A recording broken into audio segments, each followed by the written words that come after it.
Hey guys. So continuing on about our discussions, and now I'm gonna to going all the way to my grandparents, my dad's mom and dad. He's the youngest son. There's four sons, and then my aunt. So there's five. And what it is that my grandfolks they're very sincere, honest communist cadres. They joined the party. They joined the party in I think early 30s. So that's pretty old. So the PRC established in 1949, and so right after the established. So this is my personal experience because as far as they were alive. Of course, both of them are deceased now. I hear so many things from themselves, their memoir, and from my dad, of course, and from my uncles. My mom's side is not that prominent, but my grandfolks, my dad's, my paternal grandparents, right after 1949, because they joined, and then they're from Shanghai, so they joined the new Fourth Army, and so they did a lot of underground agent stuff, and the detail I'm not too sure about, but at one point that after 1949 they were pretty good, and then socialism is the Chinese way, and then at one point my grandpa was like a top of a import export company, and then he got relocated and becomes a head of the police bureau for a while, and then my grandma at the point were assigned to the head of a hospital in Shanghai, and so my dad's born in Shanghai. I was born in Shanghai. But then you gotta understand that if you understand Stalin, so you understand that my grandparents are definitely gonna get the cut. And I don't mean their foreskins. I mean they seriously got cut and started from what they call Panyang Road, Panhanyan, Yangfan. So they got cut. I mean, if you know Stalin, you know he's cutting everybody. So, and especially 49 started from 3 anti, 4 anti, and then we go into the Great Leap Forward, which is a fucking disaster. It's a complete famine because Mao didn't know how to. Mao completely had no idea how to rule a country. I mean, I think he's the worst motherfucker that Chinese ever produced. He's a total Satan. I mean, he cut off everybody around him. So my grandparents got the cut. So after the Great Leap Forward, so at the time that my parents are, I mean, my dad's family, they're not doing well. So my dad got sent to countryside, and because at the time everybody got sent to countryside, my dad got sent to Anhui province. My oldest uncle, his oldest brother, got sent to Xinjiang, which is a powder keg right now here in Xinjiang. But at the time, he got sent over there because he was a translator. So there's like a translator tradition in our family. Not his son, my oldest cousin, is a translator in Macau, China, and I'm an interpreter translator. So starting from '66 and pretty much it was a cultural revolution for another 10 years until Mao died, to 76, and so my dad spent his youth in countryside, just being a peasant basically. But that's how he and my mom met.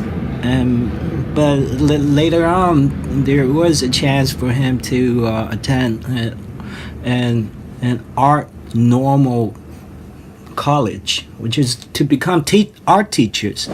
And so he always loved art, and so this is our family tradition. So 66 to 76, that's Cultural Revolution. By 78, there's economic reform and what we call open up. So that was the time I was born. However, it's still the commie still rule today. So after Mao, there was a brief period, Hua Guofeng, just like Brezhnev, which is not that important. So Deng Xiaoping, which is the person that actually opened up and reform. But bear in mind, it's only economic reform, which is really means that the communists going to give up a lot of socialism, but they still call socialist road. However, there's nothing communist about it at all, and don't forget there's June 4th, 1989. There's the Tiananmen massacre. So yeah, obviously, so that's how I grew up, and so that's my grandfolks and my dad. And I think in his youth, when he was in the countryside, really kind of build up who he is and like his character. So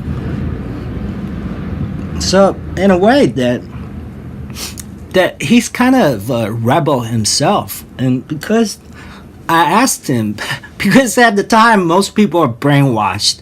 I would say over majority people are brainwashed. Just aside that my grandpa and of course after the Cultural Revolution, they during Cultural Revolution they got locked up, and my grandma at one point tried to commit suicide, and she jumped off, like, I don't know how many stories is it, but she jumped off and then fell into like a roof on something, so she survived. But after Cultural Revolution, they got rehabilitated, but at the time they're reaching retirement ages. But so my grandpa's, during his last years, his status is the same as vice mayor of Shanghai. So they had a pretty nice senior year. They even came to U.S. for a while. I took them there. Took them here when I was in high school. So we had a good time together in their final years. I still remember them very dearly. To my mom's side, it's less. My mom's mom unfortunately died pretty young. I mean, I was a baby when she died, so I have no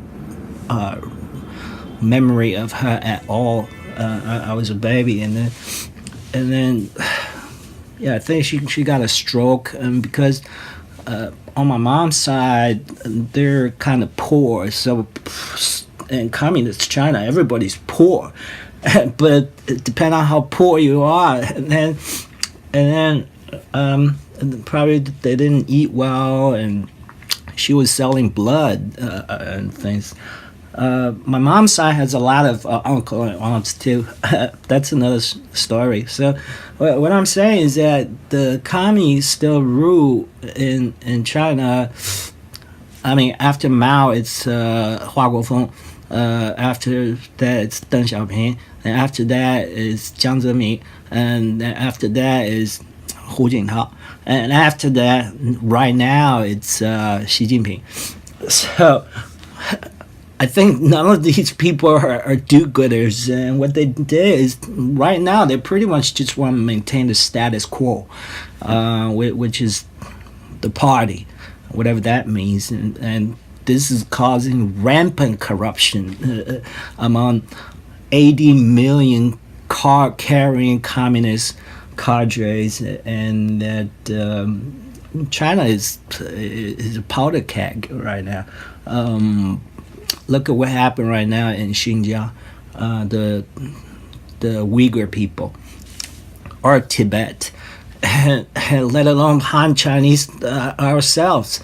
So that's a story of my life, because my life, my dad, my grandpa, my grandfolks are also part of this history.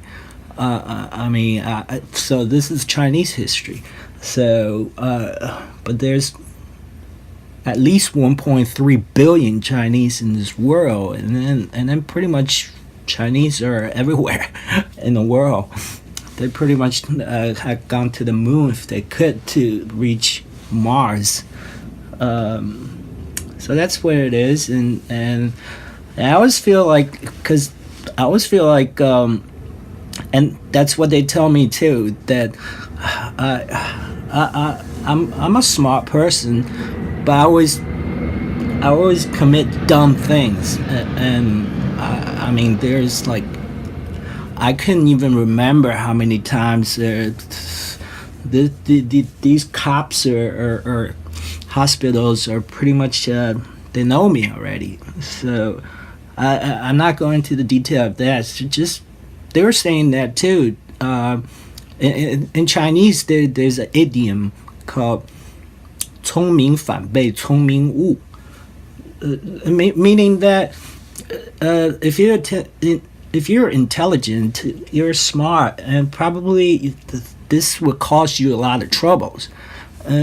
So what I mean is this kind of happened to me. It's just I've done so many dumb things. I couldn't even start to count. I couldn't even count that. Anyway, that's another topic, and